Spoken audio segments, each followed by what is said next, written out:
Bismillahirrahmanirrahim. Pada suatu hari Rasulullah SAW ditemui oleh malaikat Jibril. Rasul pun bertanya, "Ada apa wahai Jibril?" Jibril menjawab, "Wahai Muhammad, sesungguhnya hari ini Allah Subhanahu wa Ta'ala sedang mengobarkan nyala api neraka, dan seluruh para malaikat amat ketakutan. Mereka tidak tahu harus bagaimana. Untung aku ingat," kata Jibril, "bahwa engkau Muhammad adalah sumber cinta dan sayang Allah Subhanahu wa Ta'ala kepada alam semesta. Dengan alasan itu aku kesini, bertabaruk mengambil berkah dengan cinta Allah kepada dirimu, ya Rasulullah, ya Muhammad."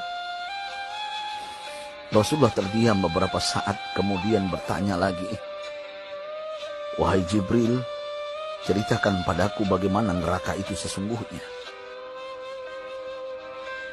Jibril menjawab, "Wahai Muhammad,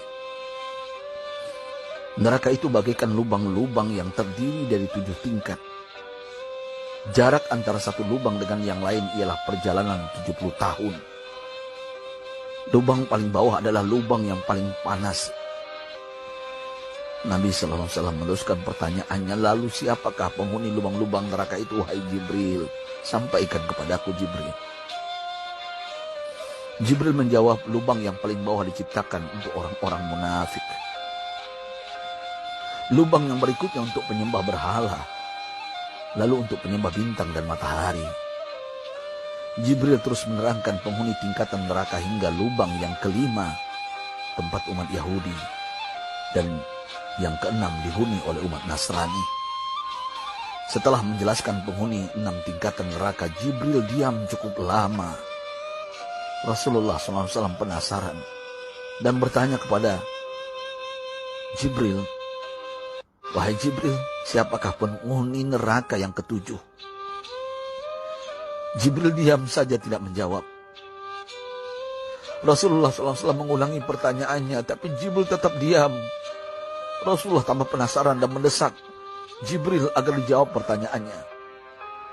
Akhirnya Jibril pun berkata, "Umatmu wahai Muhammad, mereka itu para pelaku dosa besar di kalangan umatmu, yang dimana sampai mereka mati belum sempat bertaubat." Mendengar jawaban Jibril, Rasulullah langsung jatuh pingsan. Jibril merangkulnya dan meletakkan tubuh baginda di atas pangkuannya. Tak berapa lama Rasulullah SAW sadar dan langsung menangis bersimbah air mata dengan terisak-isak. Rasulullah mempertegas pertanyaannya, "Wahai Jibril, apakah benar ada di antara umatku yang masuk neraka?" Jibril menjawab, "Benar wahai Muhammad, pelaku dosa besar di antara umatmu yang belum bertaubat." Setelah itu Rasulullah menghadap kiblat dan sujud kepada Allah dalam isak tangisnya. Sesekali dengan suara pelan beliau membisikkan kata-kata, "Ummati ya Rabb, ummati, ummati, ummati." Beliau SAW tidak mengangkat kepalanya dalam keadaan seperti itu selama 3 hari 3 malam. Kecuali setiap Bilal bin Rabah mengumandangkan azan, barulah beliau bangkit untuk menjadi imam. Dan setelah itu kembali sujud lagi. Pada hari ketiga Abu Bakar menyadari hal ini, beliau mengetuk pintu Rasulullah dan mengucapkan salam 3 kali, namun tidak terdengar jawaban. Abu Bakar sedih dan berseru di hadapan pintu Nabi besar Muhammad SAW, "Apakah ada jalan untuk masuk ke rumahmu ya Rasulullah?" Tetap tidak ada jawaban. Di jalan Abu Bakar bertemu sahabat Umar. "Mengapa engkau menangis wahai Abu Bakar?" kata Umar.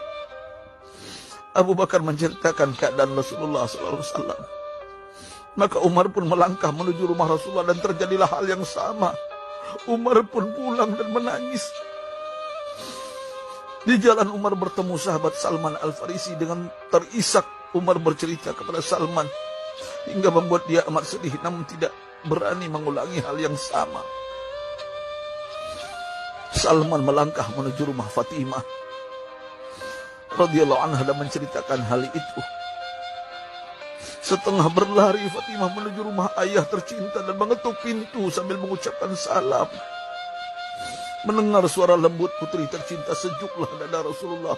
Beliau bangkit dari sujud dan membuka pintu. Alangkah terkejutnya Fatimah melihat Rasulullah, ayah tercinta, amat kurus dan pucat. Fatimah memeluknya lalu menangis. Wahai ayah, apa yang terjadi? Mengapa engkau amat sedih seperti ini? Rasulullah kembali menangis dan berkata dengan suara lirih, wahai Fatimah, belahan jiwaku, bagaimana mungkin aku tidak sedih sedangkan Jibril mengatakan akan ada kelak umatku yang akan masuk neraka. Subhanallah, betapa besar cinta Rasulullah kepada kita umatnya. Sahabatku, Rasulullah mencintai kita. Antaman ma'aman ahbabta, engkau akan berkumpul dengan orang yang kau cintai. Mari kita mencintai baginda Nabi besar Muhammad SAW yang mencintai kita, umat yang tidak rela kita masuk neraka. Mari kita mencintai beliau dengan berselawat. Sahabatku, sampaikan, Rasul mengajarkan kepada kita, man dalla ala khairin falau mislu ajri fa'ilih.